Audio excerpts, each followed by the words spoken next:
est apparue sur la Terre il y a environ 4 milliards d'années. Elle a atteint depuis lors une perfection et une beauté étonnantes. Une merveilleuse planète pleine de diversité et de vie, dont le plus grand miracle est bien celui de l'amour.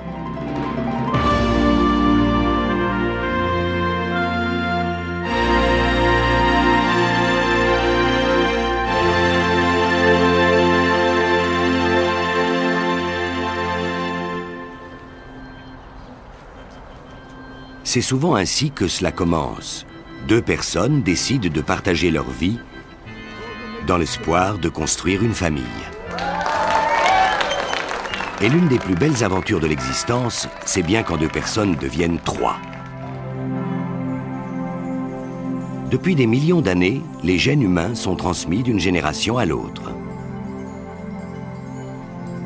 Chez l'homme, le transport de ces gènes est assuré par les spermatozoïdes. Il s'en crée 100 millions par jour, un nombre incroyable qui correspond à 1000 nouveaux spermatozoïdes par seconde. Et ce qui est fantastique, c'est que chacun possède un code génétique différent.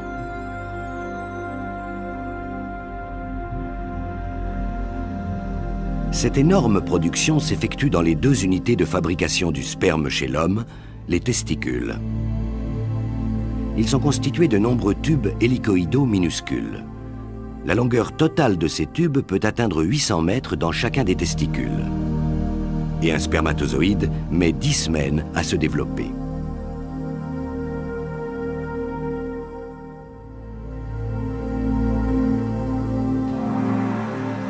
Voici l'intérieur de l'un de ces tubes dans lequel se trouve la chaîne de montage des spermatozoïdes. Les cellules souches sont accrochées le long des parois des tubes. Puis elles se divisent et se déplacent vers le centre du conduit pour entamer leur période de maturation. Au fil des semaines, ces cellules développent une tête, un col et une queue appelée flagelle.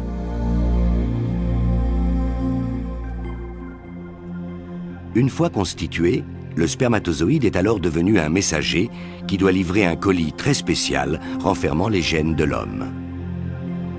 Pour réussir, le spermatozoïde, qui contient une moitié des chromosomes, doit toutefois d'abord rencontrer l'ovule de la femme qui renferme l'autre moitié et s'unir avec lui. Mais l'espérance de vie d'un spermatozoïde n'est cependant que de 5 jours au maximum.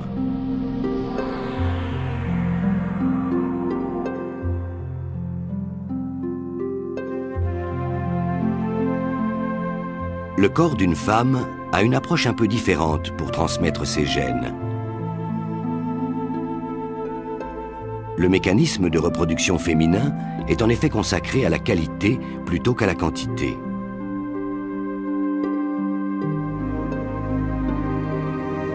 Au moment de sa naissance, les 2 ovaires d'une femme contiennent 1 million d'ovules immatures, dont 400 000 seulement existeront encore au moment de la puberté.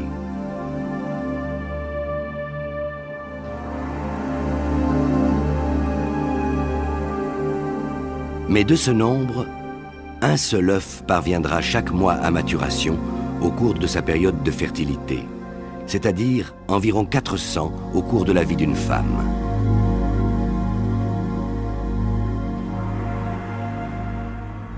On voit ici l'ovaire à gauche, avec les franges des trompes de Fallope à droite.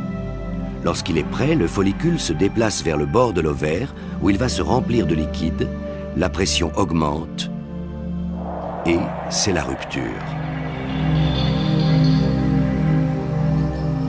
Entouré d'une énorme quantité de cellules produisant des hormones, l'ovule est alors expulsé de l'ovaire. Un drame tranquille de la nature, mais beaucoup de femmes perçoivent le moment exact où se produit l'ovulation.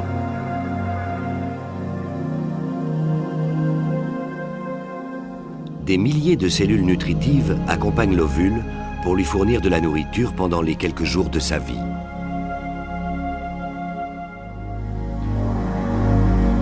L'ovule, qui se trouve ici en bas à gauche, n'est pas plus gros que la pointe d'une aiguille. Les franges très souples des trompes de Fallope tente de capturer l'ovule.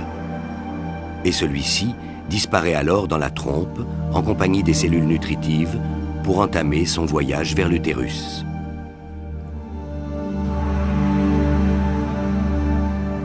C'est le début d'un périple fantastique que nous suivons ici dans la trompe de Fallope, dont l'apogée sera la rencontre de l'ovule avec les spermatozoïdes.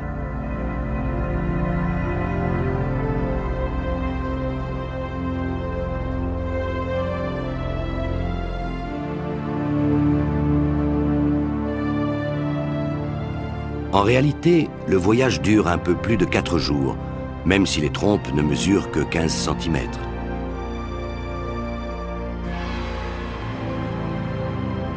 Dans un mouvement synchronisé, des millions de minuscules cellules ciliées font avancer l'ovule. Un ovule minuscule qui contient pourtant tout ce qu'il faut pour créer une nouvelle vie. Tout, sauf ce que va lui apporter le sperme, ce colis contenant le patrimoine génétique de l'homme et son ADN. Mais le temps presse, l'œuf doit être fertilisé moins de 24 heures après l'ovulation, sinon il va mourir. La reproduction sexuelle est un combat contre la pression du temps, et c'est une affaire compliquée et risquée. Alors pourquoi se donner tant de mal? D'abord, vous devez trouver quelqu'un que vous aimez bien et qui vous aime bien. Et même si vous découvrez la perle, vous ne pourrez transmettre à vos enfants que la moitié de vos gènes.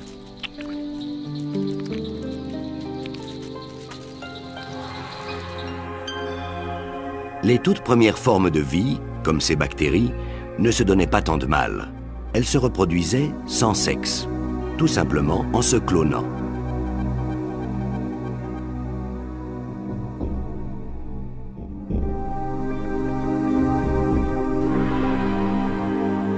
Et même ces organismes aquatiques primitifs font des copies conformes d'eux-mêmes.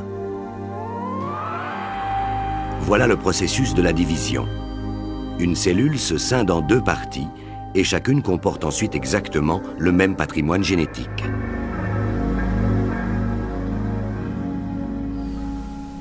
En fait, nous ne savons pas comment l'évolution a créé les sexes, mais nous savons pourquoi. La reproduction sexuelle assure les diversités indispensables dans les espèces et un taux de survie correct. Voilà pourquoi elle s'est tellement propagée.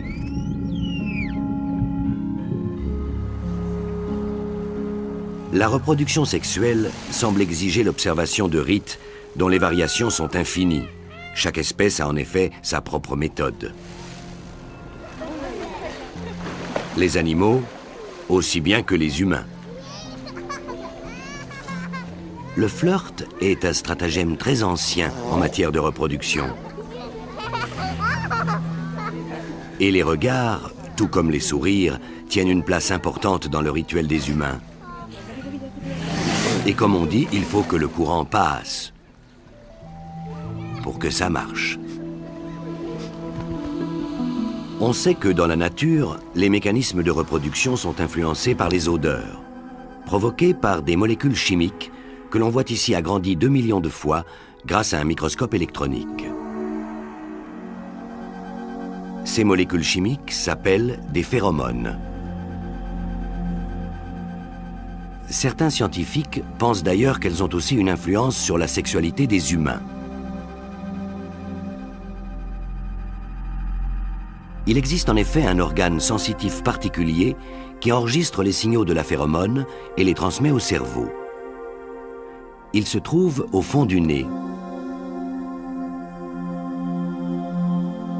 Il a une forme arrondie, comme on le voit ici, au milieu de l'image.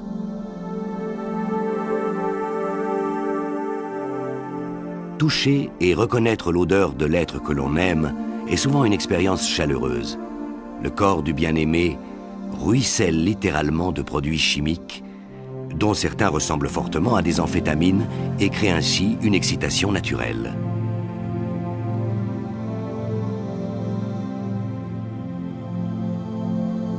La caméra thermique enregistre l'élévation de la température du corps et l'excitation sexuelle a un effet puissant sur toutes les fonctions et les sens du corps humain.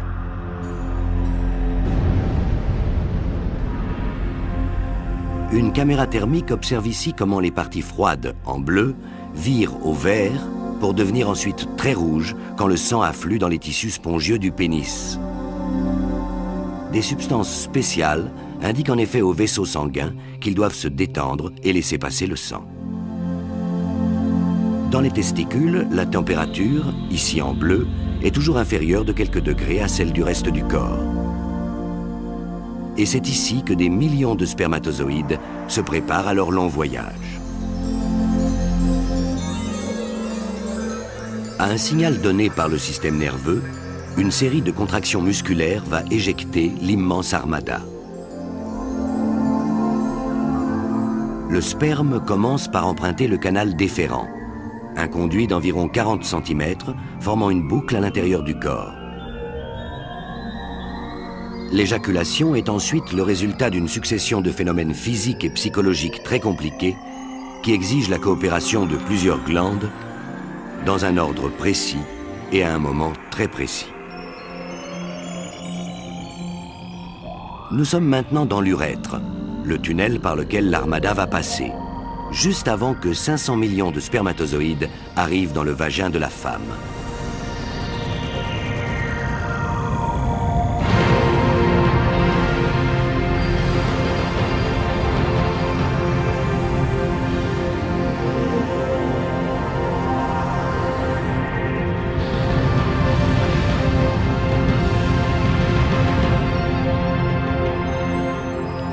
Et c'est alors le début d'une lutte fantastique pour la survie et le succès.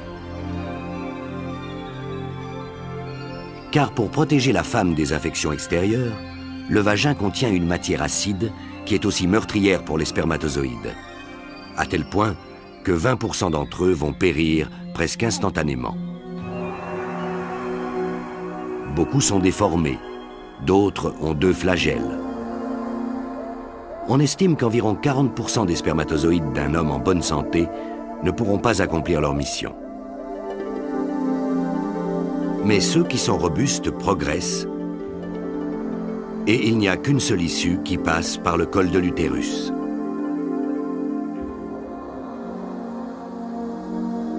Mais celui-ci est en général obstrué par des mucosités qui interdisent aux bactéries et donc aussi aux spermatozoïdes d'aller plus loin.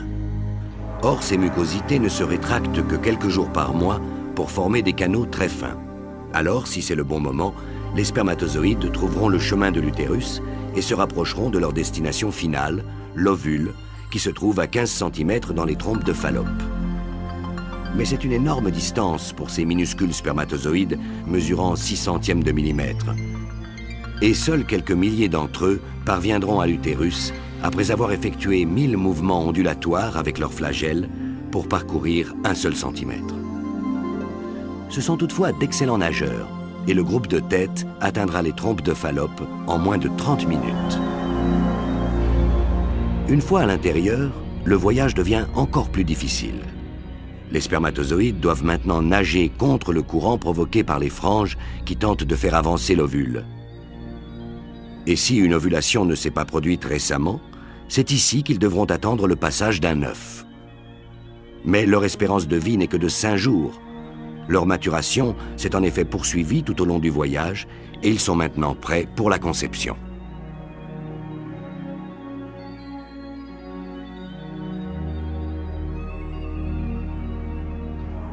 Même si la synchronisation est parfaite, il n'existe cependant aucune garantie que la conception aura lieu.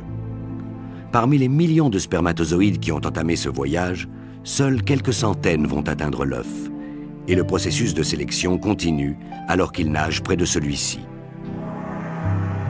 Les cellules nutritives forment une sorte de couronne autour de l'œuf que les spermatozoïdes vont devoir percer s'ils veulent aller plus loin. Certains restent bloqués contre l'œuf, qui est 85 000 fois plus grand qu'eux. Mais d'autres coopèrent avec énergie pour dissoudre les cellules à l'aide des enzymes spéciales qu'ils ont dans leur tête. Et quelques-uns seulement parmi les plus dynamiques parviendront enfin à destination après un total de plus de 20 000 mouvements ondulatoires. Mais il reste encore un obstacle. La surface extérieure de l'œuf est dure Mais bien heureusement, elle sait reconnaître un spermatozoïde. Alors les protéines de l'œuf s'unissent avec celles du nouvel arrivant. La tête du spermatozoïde va maintenant subir une transformation radicale. Son capuchon commence à se briser et le spermatozoïde se fraye un chemin pour surmonter l'ultime obstacle important. Voilà le vainqueur terminant son parcours. Unique champion parmi 500 millions de spermatozoïdes.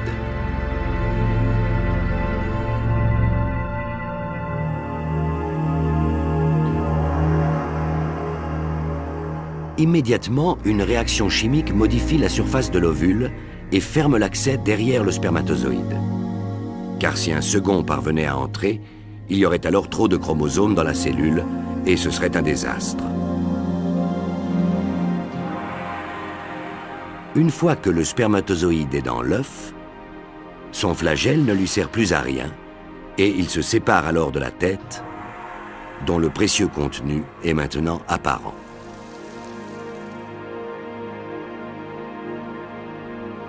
Voilà, le voyage est terminé. Et le vainqueur peut enfin livrer son bagage génétique. Chaque spermatozoïde possède 23 chromosomes qui contiennent la moitié de l'ADN nécessaire pour créer et développer un être humain.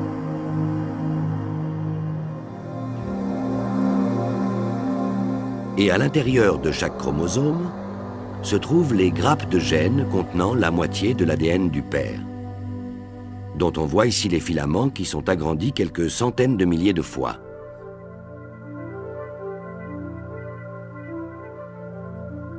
Voilà le moment qu'attendait l'ovule. Il devient subitement actif, mais contrairement au spermatozoïde, n'est pas encore tout à fait prêt pour la conception.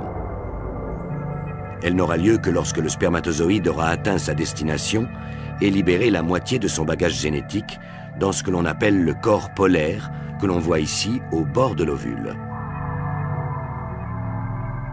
On distingue maintenant deux petits points avec des gènes. L'un appartient au père et l'autre à la mère. Ils se rapprochent très lentement l'un de l'autre. Leur union est un processus extrêmement délicat. À la plus petite erreur, l'embryon pourrait mourir ou développer un fœtus déformé. En fait, près de la moitié des conceptions échouent. Mais nous assistons ici à l'aboutissement d'une union parfaite.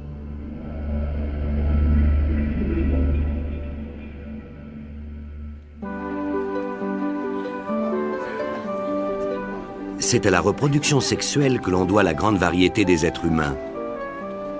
Nous appartenons tous à la même espèce, mais chacun de nous est unique, après avoir reçu ses caractéristiques au moment de la conception.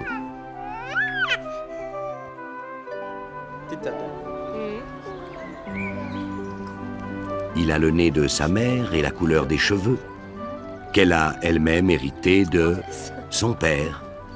Chacun de nous possède une série de gènes totalement uniques. Il existe quand même quelques exceptions, comme les vrais jumeaux par exemple, qui ont un ADN identique, la copie de leur visage et de leur corps ayant été formés plus tard. Un processus de développement qui a débuté lors de la conception. L'ovule contient maintenant toutes les informations nécessaires pour créer un être humain. Mais il lui faut encore d'autres éléments, c'est-à-dire d'autres cellules, pour permettre le développement des bras, des jambes et du cerveau. L'œuf doit alors se diviser, et les chromosomes vont créer des copies conformes d'eux-mêmes. Les deux séries de chromosomes se séparent et une membrane se développe entre eux. Ce processus spectaculaire se poursuit.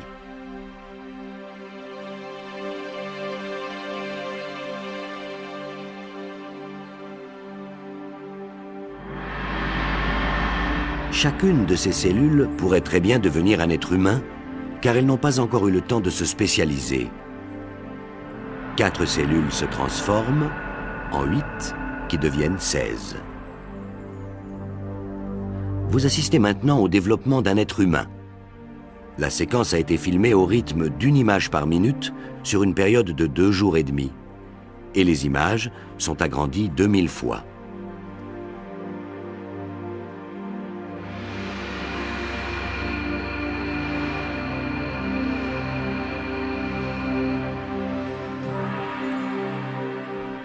L'œuf poursuit son chemin dans les trompes de Fallope en se divisant 2 fois par jour. Mais il ne grandit pas, au contraire, il se scinde en parties qui deviennent de plus en plus petites.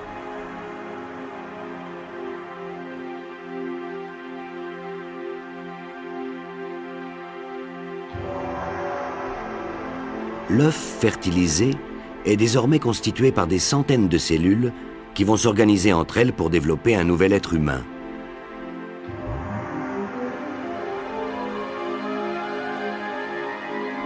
Environ 4 jours après la conception, l'œuf achève son voyage dans les trompes. Il arrive dans l'utérus. Nous sommes maintenant dans l'utérus, où le petit œuf vient d'arriver par l'ouverture claire située en haut à droite.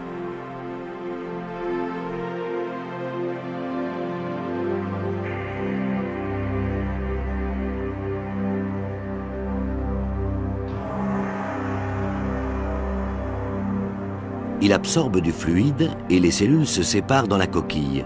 Certaines forment une mince paroi extérieure, alors que d'autres s'agglutinent en une petite masse noire qui va devenir le bébé.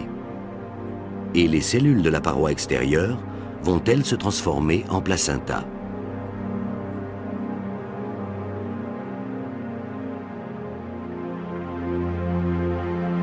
Des milliers de cellules forment maintenant l'embryon et consomment une grande quantité d'énergie.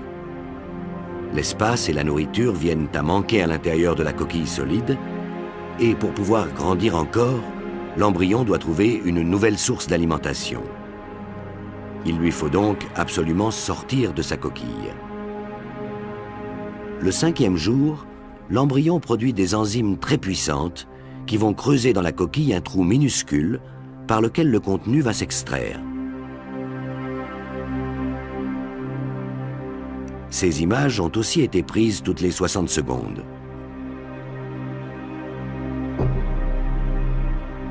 Et le processus auquel nous assistons se déroule en réalité en 24 heures. Les scientifiques appellent cette phase spectaculaire de notre création l'éclosion.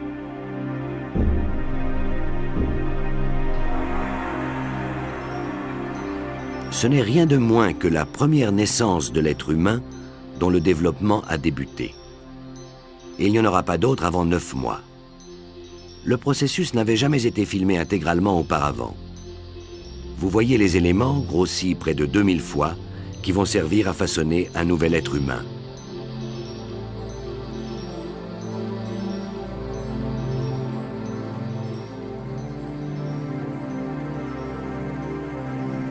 Pendant plusieurs jours, le petit groupe de cellules va alors chercher un endroit convenable pour se poser sur le revêtement de l'utérus où se trouvent les éléments nutritifs. Grâce au microscope électronique, nous voyons que l'embryon, qui a maintenant 1 semaine, s'est enfin posé à la surface des parois de l'utérus, dans lesquelles il va presque immédiatement commencer à creuser. En écartant les tissus, les cellules de l'embryon atteignent les éléments nutritifs, une sorte de lait utérin, et de l'oxygène peut maintenant pénétrer dans l'embryon. Ce que l'on appelle le processus de différenciation des cellules a déjà commencé.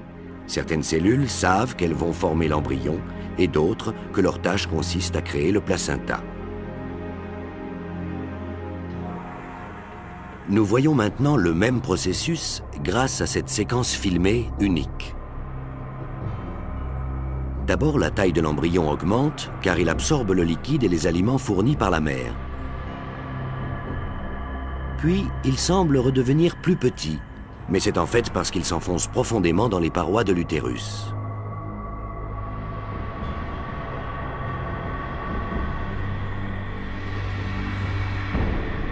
Il va d'ailleurs totalement y disparaître quelques jours plus tard, alors qu'il mesure environ 1 millimètre. Voici la phase suivante du développement. La partie supérieure de l'embryon devient la poche fœtale et la partie inférieure se transforme en une réserve d'aliments qui disparaîtra plus tard. Le petit disque situé entre les deux va accomplir une fantastique métamorphose. Il va s'allonger pendant 5 jours et changer de forme. Cette animation nous montre le bord qui se plie et va toucher la partie inférieure. C'est l'amorce de tous les organes physiques, comme par exemple le cœur et le foie. Un sillon se développe alors sur la couche supérieure de cellules pour former un conduit, l'ébauche du système nerveux et du cerveau. Pendant ce temps, une autre couche de cellules se regroupe en éléments qui vont constituer le squelette et le système musculaire. Et beaucoup de personnes estiment que la vie humaine commence juste à ce moment-là, au terme de la formation de ce disque tridermique. 3 semaines se sont écoulées depuis la conception. Voici en haut de l'écran l'ébauche d'un cerveau, dont les 2 moitiés ont pris cet aspect quelques jours plus tard. Il s'agit toujours du même embryon, mais vu au microscope électronique. Les 2 moitiés du cerveau vont se refermer dans 2 ou 3 jours. Et lorsque le bébé naîtra, son cerveau contiendra le nombre incroyable de 10 milliards de cellules nerveuses. Certains estiment que cet énorme cerveau est l'arme secrète de l'espèce humaine qui nous différencie de toutes les autres formes de vie sur Terre.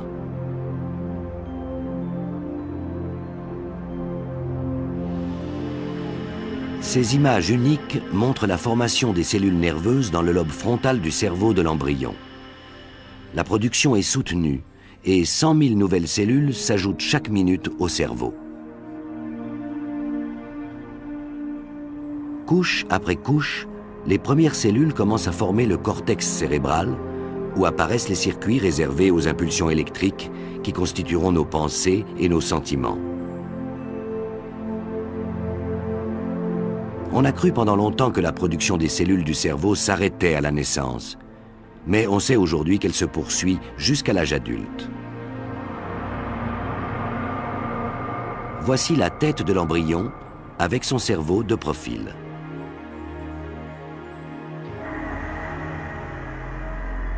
Filmé alors qu'il repose dans l'utérus avec des parties du placenta, le bébé a maintenant 24 jours. On voit déjà son cœur au centre et on distingue même les 2 ventricules.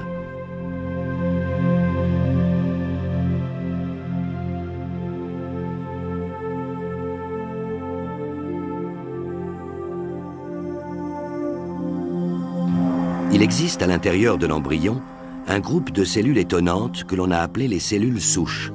Ce sont elles qui constituent la base de la spécialisation des cellules destinées au développement des divers organes. On ne sait d'ailleurs toujours pas comment un œuf fertilisé est capable de se transformer en cellules complètement différentes. À un signal donné, au centre de la cellule souche, ou près de celui-ci, apparaissent des cellules graisseuses. C'est la réserve d'énergie du corps. Ou des cellules conjonctives qui guérissent nos blessures. Ou d'autres encore qui vont créer le cartilage du corps humain.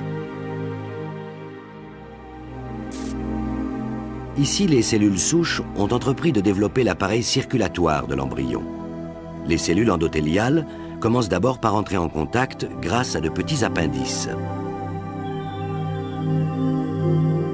Et voilà une vue d'ensemble de ce processus. Ce que nous allons voir maintenant est un vrai miracle de la nature.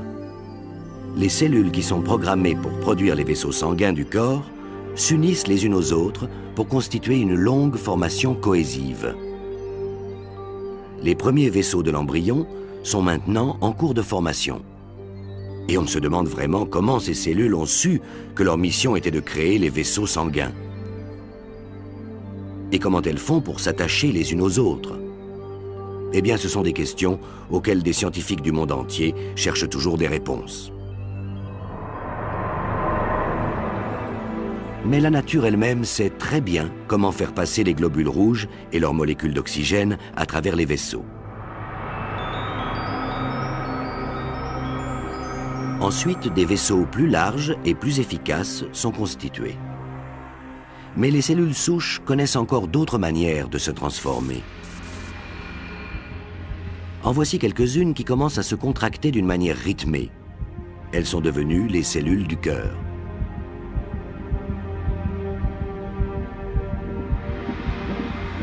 Nous voyons ici le cœur d'un futur être humain commencer à battre. Quant à ces cellules musculaires, elles apparaîtront à un stade ultérieur du développement du cœur.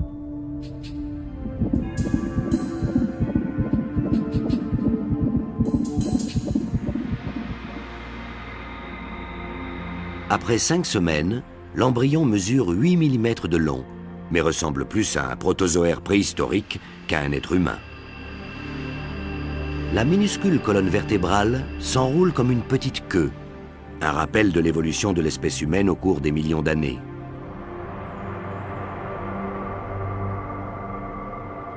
À ce stade, tous les vertébrés se ressemblent d'une manière étonnante. Qu'il s'agisse d'un oiseau, comme ici,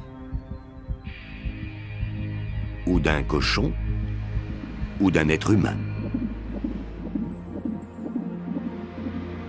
L'embryon a maintenant 5 semaines et flotte dans sa poche comme s'il était en apesanteur. Et le voici quelques jours plus tard.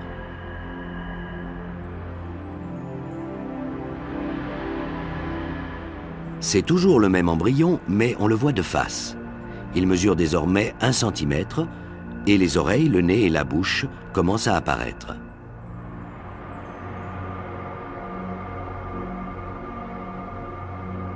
Des deux côtés du petit embryon, on distingue aussi l'amorce des bras qui rappellent des petites pagaies.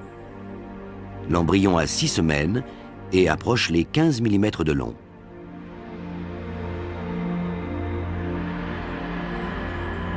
Et ceci sera bientôt un bras. Un groupe de cellules spéciales a reçu l'instruction de créer une main.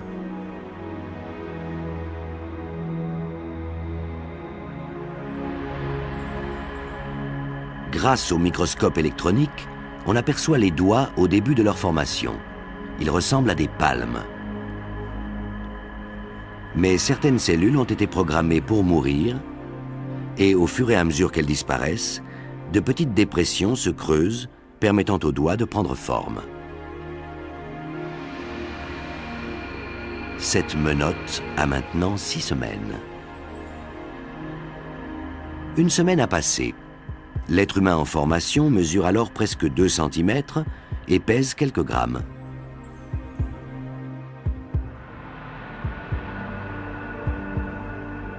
Nous sommes à nouveau à l'extrémité inférieure de l'embryon où ce petit bourgeon proche de la queue va se transformer en jambe.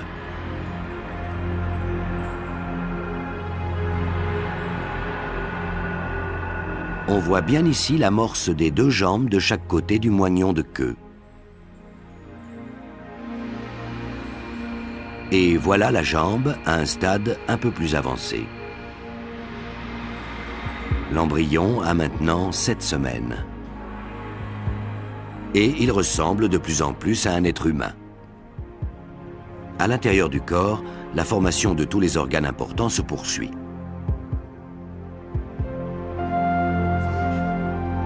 La mère doit nourrir son bébé presque depuis le début de la grossesse, et son corps lui indique clairement qu'elle doit manger davantage. Quand l'embryon se développait dans les parois de l'utérus, il était une sorte de parasite qui rivalisait avec la mère pour se nourrir.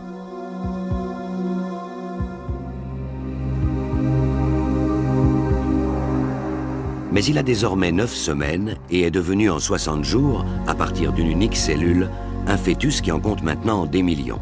Ce qui ne l'empêche pas d'être toujours très petit avec ses 4 cm et son poids de 12 grammes seulement. Le fœtus reçoit maintenant sa nourriture grâce à un système compliqué qui s'appelle le placenta et que l'on voit ici en bas de l'image. Il s'agit d'une vaste zone de contact entre la mère et l'enfant. Et c'est par cette surface d'environ 15 mètres carrés que la vie va passer et que l'oxygène et les éléments nutritifs parviendront au fœtus.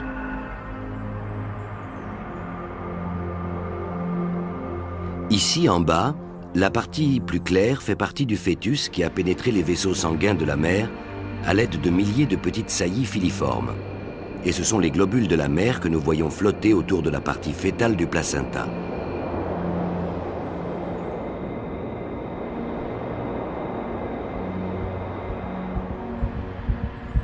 Et voilà le cordon ombilical qui est relié au placenta. Il s'agit d'un élément de sécurité ingénieux, évitant que le sang de l'enfant se mélange à celui de la mère et reçoive ainsi des substances nocives. Certains scientifiques affirment que la nourriture fait l'objet d'une lutte continuelle entre la mère et l'enfant. On sait aujourd'hui qu'en cas de crise, les éléments nutritifs sont d'abord envoyés au cerveau de la mère. Et grâce au cordon ombilical, le fœtus fait exactement la même chose, alimentant seulement ensuite le reste du corps. Mais si la quantité de nourriture est suffisante, les organes continuent à se développer. Voici la main au cours de la 9e semaine. Et si les cellules peuvent continuer leur travail de façon ininterrompue et s'en tenir au calendrier de production qu'elles ont en mémoire, elles vont créer la main avec tous ses détails et des doigts parfaitement formés. Encore la main, mais après 11 semaines de développement dans le fœtus. Et ici les doigts, très agrandis par la caméra.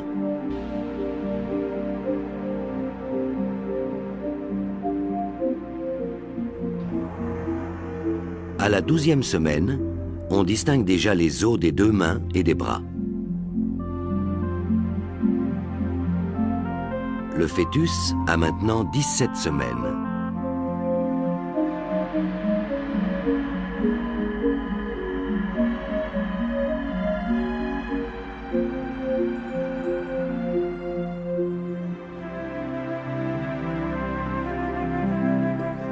Et voici le stade de formation des pieds au cours de la 9e semaine.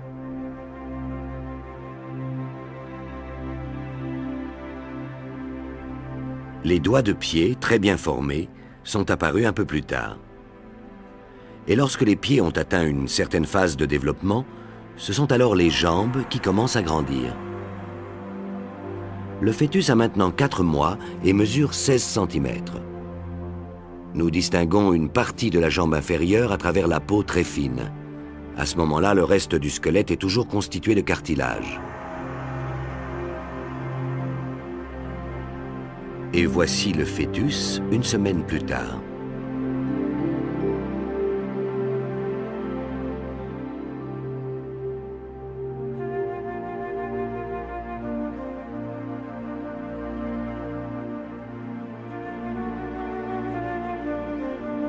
Les premiers poils font leur apparition vers le 3e mois et vont peu à peu recouvrir la totalité du corps.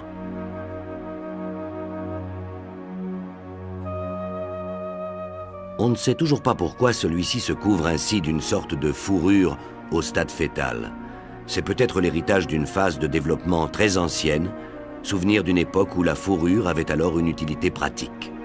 Mais tous ces poils auront disparu au moment de la naissance, sauf sur la tête. Une petite moustache pousse sous le nez.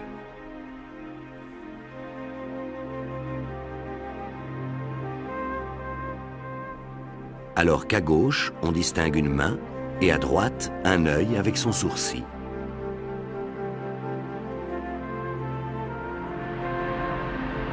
Le fœtus a maintenant 24 semaines et on voit bien que le visage est entièrement recouvert de petits poils. Et c'est parce qu'il pousse en biais à partir de la peau qu'il forme ces petits dessins.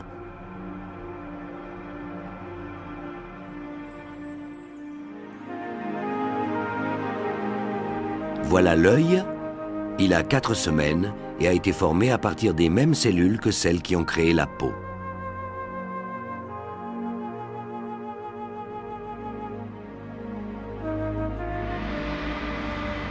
Au début, les yeux ne sont que des petits trous sur les côtés de la tête.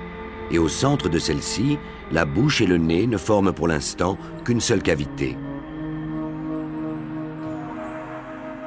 À la 6e semaine, l'œil est formé, mais il n'est pas encore à sa place. Il va alors se déplacer lentement vers l'avant du visage. Ensuite, le cristallin prend forme, mais il n'y a toujours pas de paupières.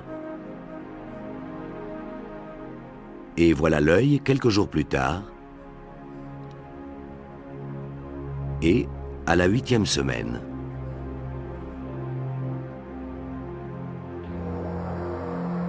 Plus tard, les yeux seront recouverts par les paupières qui resteront fermées, ce qui n'est en fait pas grave, car il n'y a vraiment pas grand-chose à voir.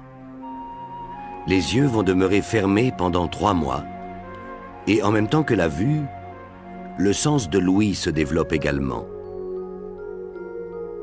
L'oreille externe existe déjà depuis la 5e semaine, et la partie interne a été formée peu après.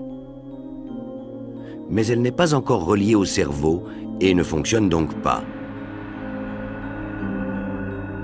Ce n'est que vers le milieu du 4e mois que le fœtus commence à percevoir son environnement.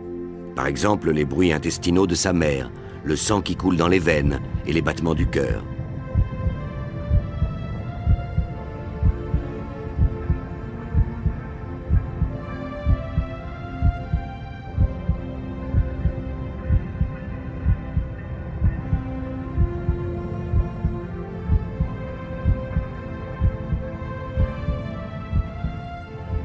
On pense que le fœtus apprend à reconnaître la voix de sa mère et celle de son père, et étrangement qu'il mémorise aussi la musique.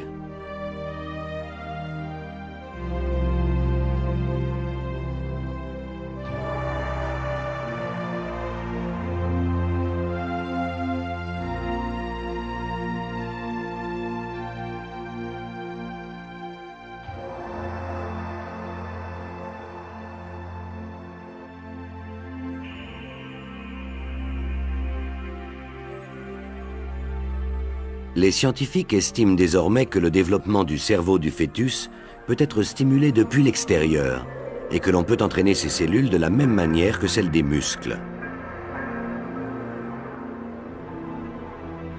Le cerveau déploie en effet une activité permanente, mais le fœtus ne pense pas. À quoi penserait-il d'ailleurs? En revanche, il est possible qu'il rêve, car on a relevé des mouvements rapides de ses yeux qui sont similaires à ceux que nous faisons nous-mêmes en rêvant. Alors, il rêve peut-être à la voix de sa mère ou à la musique qu'il vient d'entendre. Ou peut-être qu'il rêve de nourriture en suçant son pouce. Un grand nombre d'éléments font aujourd'hui penser que le bébé qui n'est pas encore né est beaucoup plus conscient et développé qu'on ne l'imaginait. Il s'est par exemple préparé très tôt et d'une manière remarquable au processus de la reproduction, dont il ne fera pourtant usage que dans quelques décennies.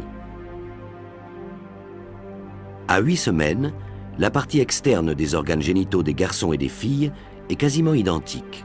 Ceci est donc peut-être une fille. Mais malgré la ressemblance, les deux sexes ont suivi une évolution totalement différente. Dès le début de la phase fœtale, les ovaires féminins produisent un nombre énorme d'ovules immatures, et chaque ovaire en contiendra 2 millions au moment de la naissance. Même chose chez le fœtus masculin, dont les testicules produisent des spermatozoïdes immatures en grande quantité. Le processus d'évolution prévoit ainsi très tôt de faire en sorte que la reproduction soit assurée. Fille ou garçon? Tout a été décidé dès le début en fonction de la composition génétique, c'est-à-dire des chromosomes. Si les gènes du père ont prédominé, une grande quantité d'hormones mâles, la testostérone, a été produite. Et le résultat sera donc un garçon.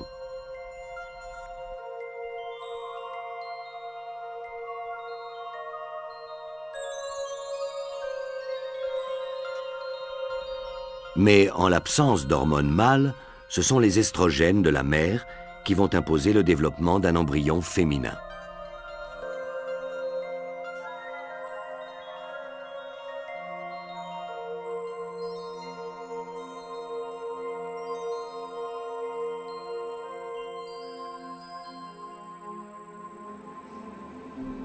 Et même si les parents savent souvent aujourd'hui que le bébé attendu est une fille ou un garçon, celui-ci demeure toujours un mystère et leur est encore étranger.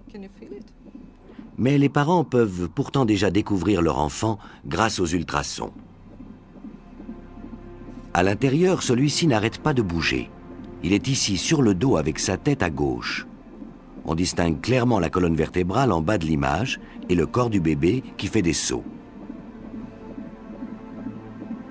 Et voilà le petit cœur qui bat, ici au centre de l'image. Il existe maintenant des techniques qui permettent de suivre le développement dans le ventre de la mère au fur et à mesure que celui-ci prend du volume pendant la grossesse.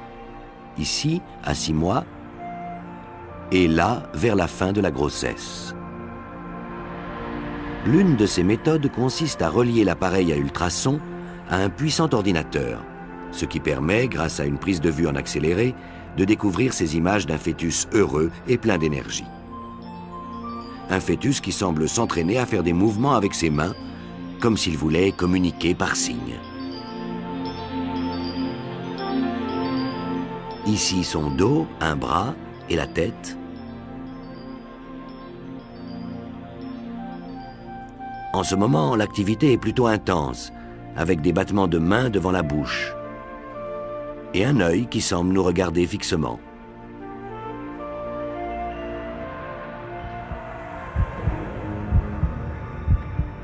Cette séquence unique nous emmène à l'intérieur de l'utérus. Le fœtus qui a 16 semaines s'agite et se tourne, mais on ne sait pas s'il dort ou s'il est éveillé.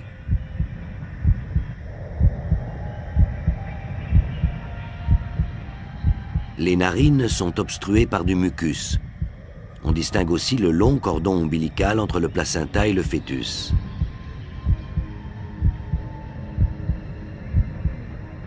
Quant à l'organe sexuel bien développé, il ne laisse planer aucun doute, c'est un garçon.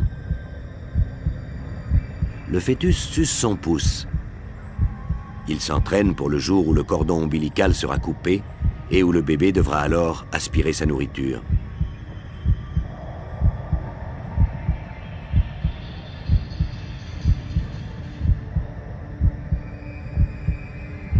Pour exercer son appareil digestif avant la naissance, le fœtus avale de grandes quantités de liquide amniotique, composé principalement de sa propre urine.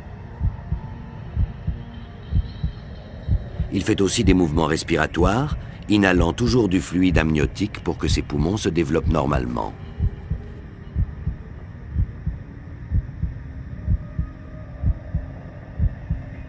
Les études les plus récentes indiquent que c'est le bébé et non pas la mère qui déclenche le processus de la naissance.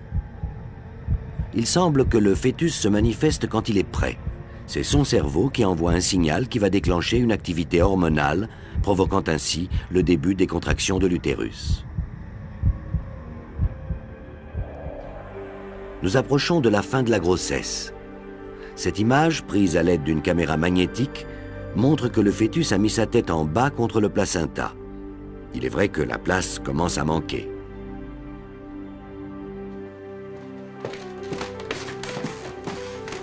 Il va bientôt naître, mais personne ne sait exactement quand. Sauf le fœtus, car c'est lui qui décide. Ce soir, les parents du futur bébé étaient invités à dîner.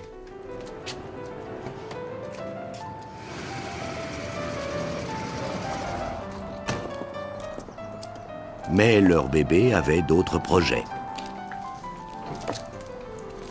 On ne sait toujours pas ce qui déclenche le travail, mais une fois qu'il débute, l'utérus ne va pas cesser de se contracter.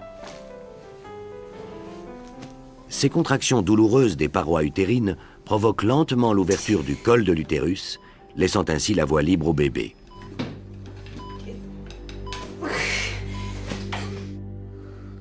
And here a new contraction. Now the head will come out. Come on, push. The baby is coming out. Yeah. La naissance est un choc pour le nouveau venu. Il fait froid, c'est bruyant et la lumière est aveuglante. Et en plus, il faut maintenant respirer de l'air au lieu de liquide. L'une des choses probablement les plus difficiles de toute la vie. Mais le bébé s'adapte d'une manière étonnamment rapide. Et la proximité des parents est importante car il connaît déjà leur voix.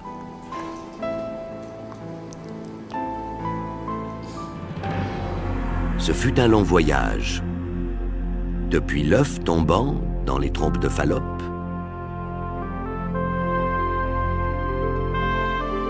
en passant par le moment où les cellules sont sorties de la coquille, jusqu'à cette minuscule créature préhistorique avec une queue, pour obtenir enfin cette créature humaine.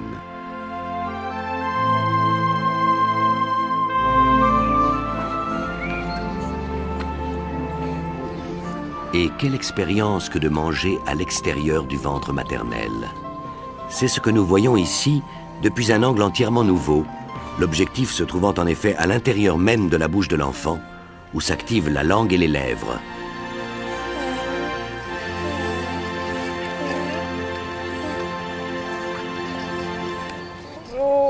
Voilà, un nouvel être humain a été créé, et c'est vraiment un miracle de l'amour.